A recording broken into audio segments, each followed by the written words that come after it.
하나님이 이 모든 말씀으로 말씀하여 이르시되 나는 너를 애굽 땅 종 되었던 집에서 인도하여 낸 내 하나님 여호와니라. 너는 나 외에는 다른 신들을 내게 두지 말라. 너를 위하여 새긴 우상을 만들지 말고 또 위로 하늘에 있는 것이나 아래로 땅에 있는 것이나 땅 아래 물속에 있는 것에 어떤 형상도 만들지 말며 그것들에게 절하지 말며 그것들을 섬기지 말라. 나 내 하나님 여호와는 질투하는 하나님인즉 나를 미워하는 자의 죄를 갚되 아버지로부터 아들에게로 3, 4대까지 이르게 하거니와 나를 사랑하고 내 계명을 지키는 자에게는 1000대까지 은혜를 베푸느니라.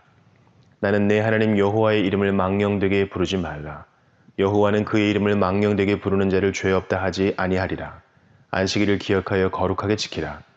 엿새 동안은 힘써 내 모든 일을 행할 것이나 일곱째 날은 내 하나님 여호와의 안식일인즉 너나 내 아들이나 내 딸이나 내 남종이나 내 여종이나 내 가축이나 내 문 안에 머무는 객이라도 아무 일도 하지 말라.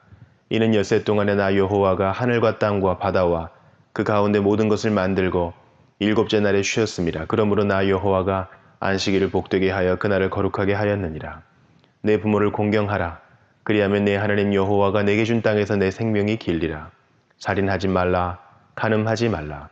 도둑질을 하지 말라. 내 이웃에 대하여 거짓 증거하지 말라.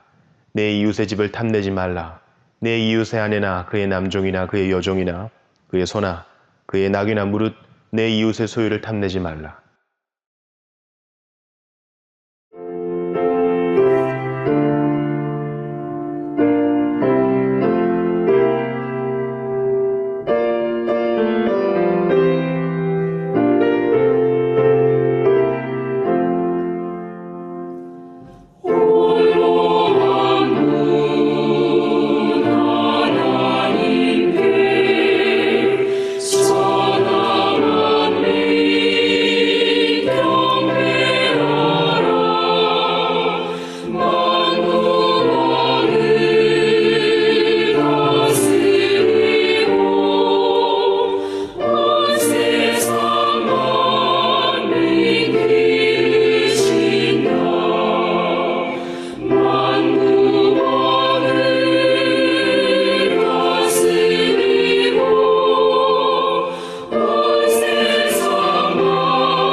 일에 모두 충성 다했나.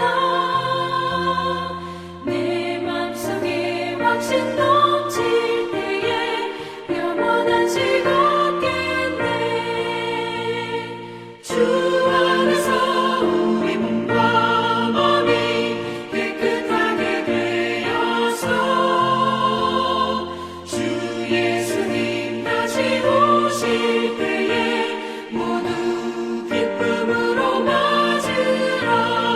주 예수님 언제 오시는지 밤밤에나 낮에나 늘 깨어서 주님 받는 성도 주의 영광 보겠네. 주 안에서 우리 몸과 마음이 깨끗하게 되어서 주 예수님 다시 오실 때에 모두 기쁨으로 맞으라.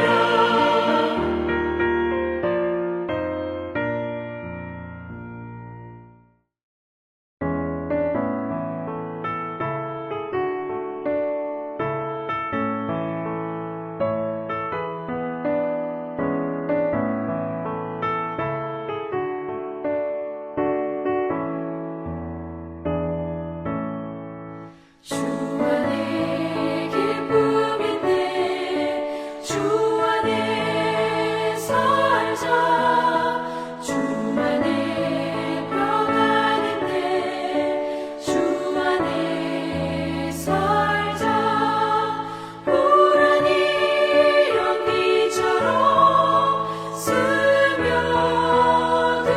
스며들어도 주 안에 사는 마음 기쁨 넘치네. 주 안에 사랑 있네. 주 안에 살자.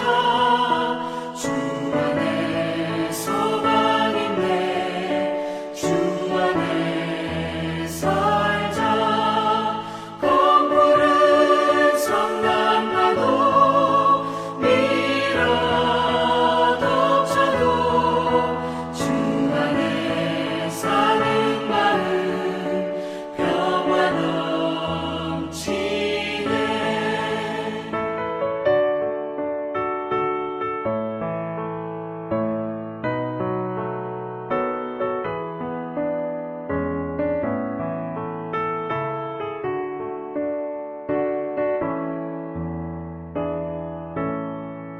주 안에 영생인데 주 안에 살자.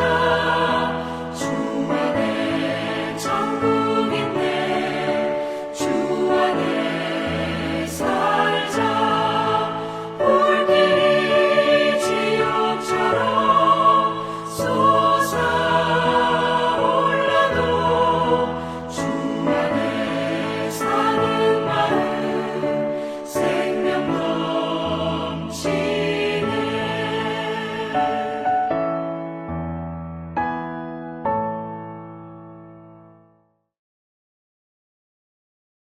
오늘은 지난 시간에 이어 마태복음 24장 29절부터 살펴보도록 하겠습니다. 지난 시간에 우리는 모든 민족이 성도라고 하면 무조건 미워하는 시대가 올 것이다 라는 주님의 말씀을 보았습니다. 그리고 그럴 때 끝까지 배교하지 않고 믿음을 지키며 견디는 자는 구원을 얻게 될 것이다 라는 주님의 말씀을 함께 살펴보았습니다. 그 말씀을 이어서 마지막 때가 되면 어떤 일이 있게 될 것인지 계속 살펴보도록 하겠습니다. 29절입니다. 같이 읽겠습니다. 그날 환난 후에 즉시 해가 어두워지며 달이 빛을 내지 아니하며 별들이 하늘에서 떨어지며 하늘의 권능들이 흔들리리라. 그날 환난 후에라는 말씀은 우리가 앞에서 살펴본 환난의 시대, 즉 전쟁과 기근과 전염병 등 이러한 것으로 인해 전 세계 인구 4분의 1이 죽고 적그리스도가 예루살렘에 등장해서 대비식을 하고 본격적으로 대환란을 가하는 이러한 환란 후에, 그러니까 요한계시록에 나오는 네 번째 인까지 그리고 다섯 번째 인, 즉 순교자에 관한 말씀 다음 이제 여섯 번째 인을 떼실 때 일어나는 일들을 말씀하시고 계십니다. 29절을 보시면 즉시 해가 어두워지며 달이 빛을 내지 아니하며 별들이 하늘에서 떨어지며 하늘의 권능들이 흔들리리라. 여기에 계시록 6장 12절 이하라고 적어 놓으시기 바랍니다. 그러니까 우리가 이 다음에 요한계시록을 공부할 때 정확하게 볼 것입니다. 이렇게 여섯 번째 인을 떼실 때에 별만 떨어지는 것이 아니라 별이 떨어지기 전에 먼저 큰 지진이 일어납니다. 그리고 이 지진이 일어나면 화산 폭발과 바다에서는 큰 쓰나미, 해일이 온 세계를 덮치고 그리고 화산재가 저 하늘의 성층권을 뚫고 올라가서 본문의 말씀처럼 해가 빛을 잇고 달 역시 붉은 빛을 띠면서 도저히 빛을 발하지 못하는 그러한 시대가 오게 됩니다. 그리고는 바로 이어서 더 무서운 일이 일어나게 되는데 별들이 하늘에서 떨어집니다. 우리 성도들은 이렇게 말씀을 통해 별들이 하나 둘이 아니라 엄청난 수의 별들이 떨어지면 이것이 주님께서 말씀하신 마지막 징조이며 주님의 재림이 언제 오실지 그날과 그 시는 정확하게 알 수 없지만 마지막 종말이 어디까지 진행되었는지 알 수 있다는 것입니다. 그래서 데살로니가전서 5장 1절 이하를 보시면 이렇게 말씀하고 계신 것입니다. 데살로니가전서 5장 1절부터 8절까지 같이 읽겠습니다. 형제들아, 때와 시기에 관하여는 너희에게 쓸 것이 없음은 주의 날이 밤에 도둑같이 이를 줄을 너희 자신이 자세히 알기 때문이라. 그들이 평안하다, 안전하다 할 그때에 임신한 여자에게 해산의 고통이 이름과 같이 멸망이 갑자기 그들에게 이르리니 결코 피하지 못하리라. 형제들아, 너희는 어둠에 있지 아니하매 그날이 도둑같이 너희에게 임하지 못하리니 너희는 다 빛의 아들이요 낮의 아들이라. 우리가 밤이나 어둠에 속하지 아니하나니 그러므로 우리는 다른 이들과 같이 자지 말고 오직 깨어 정신을 차릴지라. 자는 자들은 밤에 자고 취하는 자들은 밤에 취하되 우리는 낮에 속하였으니 정신을 차리고 믿음과 사랑의 호심경을 붙이고 구원의 소망의 투구를 쓰자. 아멘. 30절과 31절입니다. 그때 인자의 징조가 하늘에서 보이겠고 그때 땅의 모든 족속들이 통곡하며 그들이 인자가 구름을 타고 능력과 큰 영광으로 오는 것을 보리라. 그가 큰 나팔 소리와 함께 천사들을 보내리니 그들이 그의 택하신 자들을 하늘 이 끝에서 저 끝까지 사방에서 모으시리라. 사실 31절의 말씀이 30절 말씀보다 먼저 있을 일입니다. 그러니까 30절에 예수님께서 강림하시는 것보다 천사가 먼저 와서 택하신 자들을 다 모아 데살로니가전서 4장 16절, 17절의 말씀처럼 공중에서 주님을 영접합니다. 그리고 불이 섞인 유리바다 건너편에서 요한계시록 15장 2절, 3절, 4절의 말씀처럼 어린 양의 노래, 모세의 노래를 부른다고 기록하고 있습니다. 즉 여섯 번째인, 다음에 일곱 번째인은 바로 일곱 나팔 재앙을 끌고 오는 역할을 하고 이제 순차적으로 일곱 나팔 재앙이 온 세계를 휩쓸게 됩니다. 그리고 드디어 마지막 일곱 번째 나팔을 불기 전에 힘센 전사가 등장해서 세레머니를 합니다. 요한계시록 10장 5절 이하를 보시면 전사가 하늘을 향하여 오른손을 들고 세세토록 살아계시나니 곧 하늘과 그 가운데 있는 물건이며 땅과 그 가운데 있는 물건이며 바다와 그 가운데 있는 물건을 창조하신 이를 가리켜 맹세하여 이르되 지체하지 아니하리니 그동안 지체를 많이 하셨습니다. 그동안 하나님께서 많이 참으셨습니다. 하지만 이렇게 인이 떨어지고 마지막 환란의 시대 때는 지체하지 않고 하나님의 계획대로 이러한 것들이 이루어지게 됩니다. 그리고 계속해서 요한계시록 10장 7절을 보시면 일곱째 천사가 소리내는 날 그의 나팔을 불려고 할 때에 하나님이 그의 종 선지자들에게 전하신 복음과 같이 하나님의 비밀이 이루어지리라 하더라. 여러분, 바로 이 하나님의 그 비밀이 마태복음 24장 30절에 기록된 말씀입니다. 그러니까 예수님께서 직접 그 비밀을 말씀하시고 계신 것입니다. 30절을 다시 보시면 그때의 인자의 징조가 하늘에서 보이겠고 그때의 땅의 모든 족속이 동국하며 그들이 인자가 구름을 타고 능력과 큰 권능으로 오는 것을 보리라. 그리고 31절의 말씀 그가 큰 나팔 소리와 함께 전사들을 보내리니 그들이 그의 택하신 자들을 하늘 이 끝에서 저 끝까지 사방에서 모으리라. 이것이 바로 휴거입니다. 그리고 32절과 33절입니다. 무화과 나무의 비유를 배우라. 그 가지가 연하여지고 잎사귀를 내면 여름이 가까운 줄을 아나니 이와 같이 너희도 이 모든 일을 보거든 인자가 가까이 곧 문 앞에 이른 줄 알라. 33절의 이 모든 일은 앞에서 쭉 살펴본 24장 3절 이하에 언급하셨던 그 일, 즉 앞에서 말씀하셨던 이러한 일들이 순차적으로 일어나는 것을 보거든 인자가 가까이 곧 문 앞에 이른 줄 알아라. 그 말씀입니다. 34절입니다. 내가 진실로 너희에게 말하노니 이 세대가 지나가기 전에 이 일이 다 일어나리라. 오해를 많이 하는 본문인데 왜냐하면 본문에 이 세대에 해당한 것은 헬라어로 게네아인데 제가 지난번에 설명드렸던 것처럼 이 게네아는 가문, 종족, 세대, 시대라고 할 수 있습니다. 그래서 이러한 번역을 제대로 하려면 앞뒤 문맥 그리고 성경을 동전적으로 볼 때에 이러한 단어가 여러 가지 뜻이 있는데 어떤 뜻을 선택해야 하는지를 잘 선택할 수 있습니다. 그래서 본문에 이 게네아라는 말은 세대라고 번역하기보다는 시대라고 번역해야 됩니다. 그러니까 이 시대가 지나기 전에 그럼 어떤 시대입니까? 바로 이 마지막 시대, 즉 이 마지막 시대가 지나기 전에 이 일이 다 일어나리라. 그래서 이 마지막 시대의 어떤 간격은 우리가 모릅니다. 사실 우리가 창세기부터 여기까지 살펴봤지만 아담과 하와 때 한 세대는 거의 1000년이나 되었습니다. 그러다가 성경에서 이스라엘 백성이 4세대 동안 애굽에 종살이하게 될 것이다 하실 때 그 4세대는 400년으로 곧 한 세대는 100년을 말씀하시는 것이었습니다. 그리고 후에는 한 세대가 30년, 40년 이렇게 표현되기도 합니다. 그래서 이 세대가 얼마인지 세대주의자들처럼 계산하면 안 됩니다. 그렇게 하면 많은 오해와 오류가 생길 수 있기 때문입니다. 그렇기 때문에 여기서 세대라고 번역하기보다는 그 마지막 시대, 즉 어떤 마지막 시대가 지나기 전에 이 일이 다 일어나리라. 이렇게 보시면 됩니다. 35절입니다. 천지는 없어질지언정 내 말은 없어지지 아니하리라.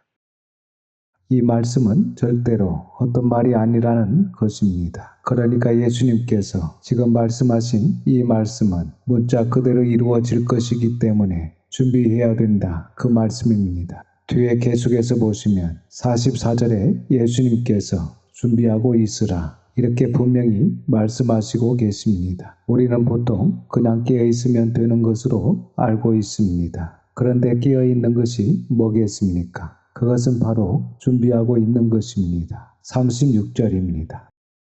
그러나 그날과 그때는 아무도 모르나니 하늘의 천사들도 아들도 모르고 오직 아버지만 아시느니라.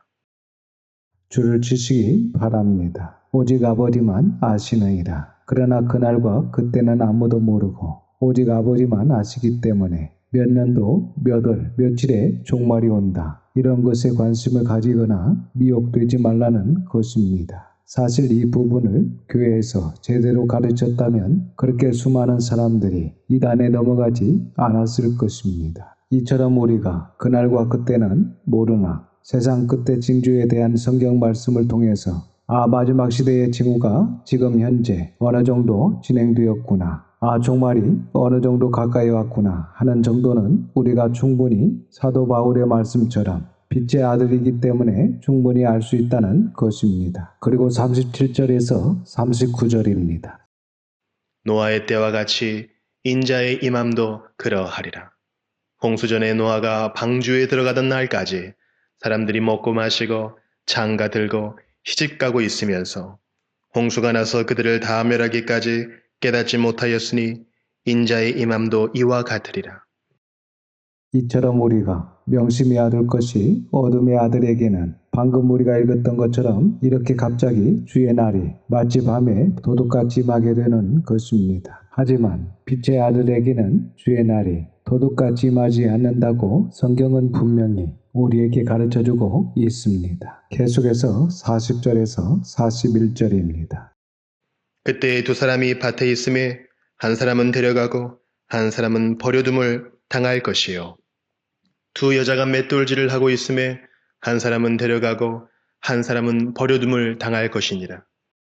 여러분, 마지막 때가 되었다고 해서 매일 밤마다 흰 옷 입고 나팔 들고 교회에 모여서 잠도 자지 않고 예배드리고 기도하고 있으라는 말씀이 아닙니다. 본문의 말씀처럼 늘 하던 대로 밭도 갈고 맷돌질도 하면서, 즉 성경적 믿음을 가지고 일상적인 삶의 최선을 다해서 살아가고 있으면 틀림받게 된다는 것입니다. 그래서 마지막 종말이 다가오더라도 우리가 해야 될 일상적인 삶의 최선을 다해서 열심히 살아가야 되는 것입니다. 42절에서 44절입니다.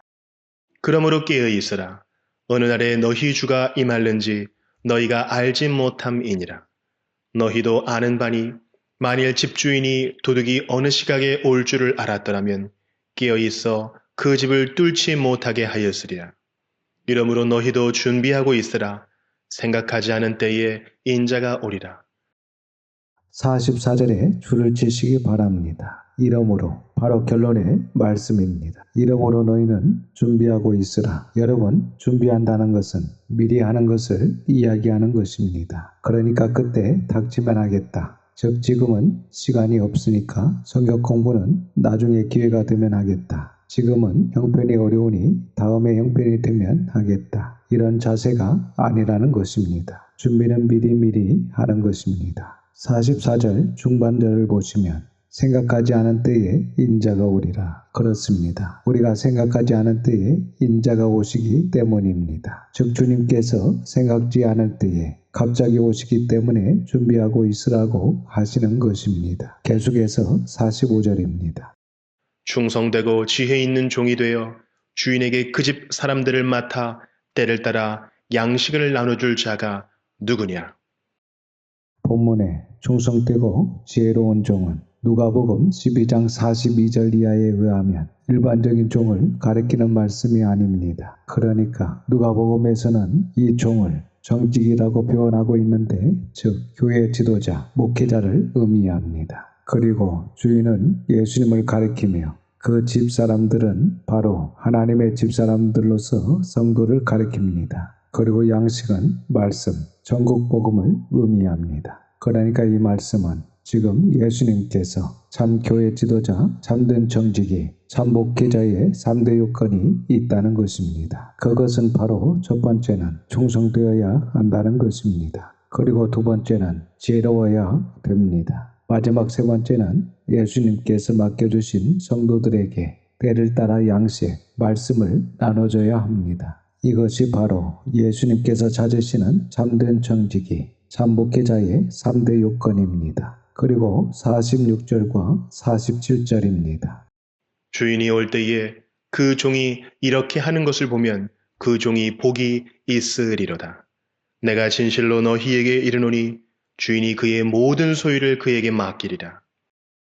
이렇게 주인이 오실 때 그 종이 앞에서 말씀드린 이 세 가지 요건을 갖추고 열심히 사역하고 있는 것을 보시면 그 종이 복이 있을 것이고, 또한 주인이 그의 모든 소유를 그 정직이에게 맡기리라. 정말 복된 정직이요 복된 목회자입니다. 48절과 49절입니다.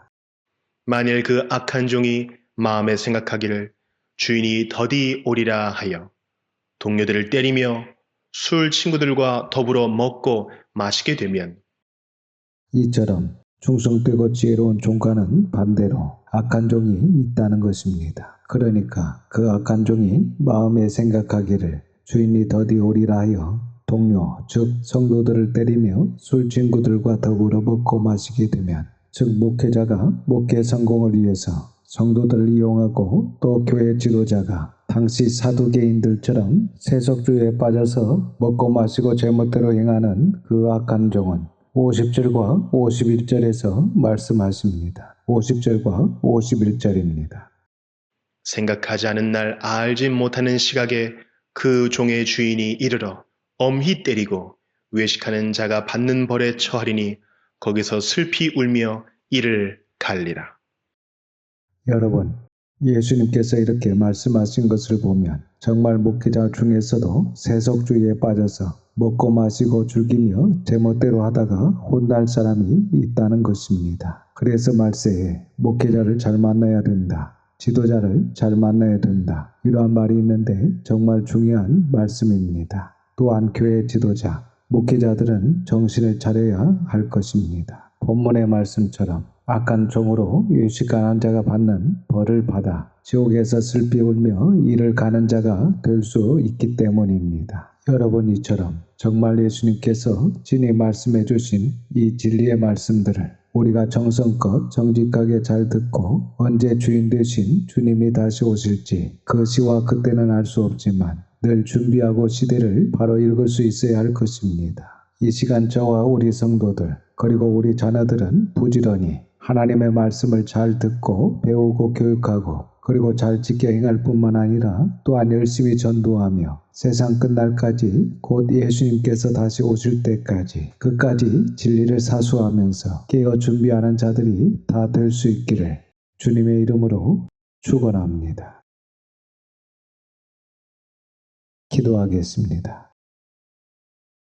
아버지 하나님, 하나님의 거룩하신 이름을 찬양합니다. 오늘도 주님께서 오시게 될 종국사적 종말에 있을 일들을 살펴보며 은혜를 나누게 하심에 감사를 드립니다. 지금은 아직 완전하게 다 알 수 없지만 마지막에 가서 이루어질 그런 징조들을 충분히 알고 또 미리 준비할 수 있도록 늘 하나님의 말씀을 잘 듣고 배우게 하시고 또한 그 말씀들을 지키며 그리고 하나님을 마음과 뜻과 힘을 다하여 사랑하고 이웃을 사랑하며 옳은 행실로 변화하고 성장할 수 있도록 성령님의 충만함을 저희 모두에게 허락하여 주시옵소서. 특별히 저희들에게 2022년 한 해를 또한 허락해 주셨사오니 이 시간을 헛되이 보내지 않게 하시고 진리의 파수꾼 사명을 잘 감당할 수 있도록 도와주시옵소서. 이번 한 주간도 하나님의 선한 손의 도우심으로 승리하는 한 주간이 되게 해 주실 것을 믿고 감사드리오며 우리 구주 예수님의 이름으로 기도드립니다. 아멘. 지금은 우리 구주 예수 그리스도의 은혜와 아버지 하나님의 극크신 사랑하심과 성령님의 감화감동 역사 충만하심이 오늘 말씀하시는 마지막 때가 어떠한지를 잘 알고 준비하고 모든 이들에게 바르게 가르쳐 주기로 다짐하는 모든 성도들과 자녀와 가정에 함께 하시기를 우리 구주 예수님의 이름으로 축원하옵나이다. 아멘.